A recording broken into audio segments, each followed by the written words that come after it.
তো বাড়ির গাছের কলা, এই কলাগুলো এই যে খারাপ, খারাপ কলাগুলো নিয়ে নিয়েছি আর এগুলো দিয়ে আজকে কী করব তোমাদের সাথে সেটাই শেয়ার করব। আর ভাঙা চোরা দেখো ল্যাংড়া খোড়া। তো কলা দিয়ে আজকে কী বানাবো চলো তোমাদের দেখাই। কলাগুলো ভালো করে এড়িয়ে নিচ্ছি। তো চোচাগুলো এড়িয়ে নিই, তারপরে তোমাদের দেখাচ্ছি কি হবে আজকে কলা দিয়ে। তো এই যে দেখো কলাগুলো বাটিতে সব এড়িয়ে নিয়েছি আর ভালো করে হাত দিয়ে চটকে নিচ্ছি, তাহলে ব্যাপারটা ভালো হবে।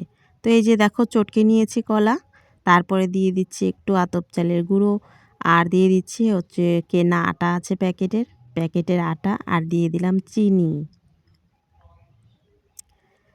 তো চলো তারপরে একটু ভালো করে আমি চটকে নিয়েছি আর এই যে চটকে নেওয়ার পরে দিয়ে দিলাম দুধ, এটা বাড়িরই দুধ। তারপরে তেল গরম করে তালের বড়ার মতো টুপ টুপ করে এই যে ছেড়ে দিলাম। তারপরে দেখো ফুলে ফুলে উঠেছে, লাল লাল হয়ে এসেছে। তো এই যে দেখো ফাইনালি নামিয়ে ফেলেছি কলার বড়া, যেমন তালের বড়া খাই তেমন। ছেলে এসে বলছে বাহ দারুণ তো হয়েছে মা, কলা দিয়েও বড়া বানানো যায়? আমি বললাম হ্যাঁ। তো পরপর এইভাবে আমি অনেকবার দিয়েছি, তারপরে এই যে ফাইনালি নামিয়ে নিলাম সবগুলো। আর এই যে দেখো কি সুন্দর নরম হয়েছে, টুপটুপা একদম রসগোল্লার মতো ফুলেছে কি সুন্দর। তো চলো বরমশাই এসেছে, হ্যাঁ দেখো একটা কেমন হয়েছে। যাক পেঁচামুখী তাও একটু বুদ্ধি শুদ্ধি হয়েছে।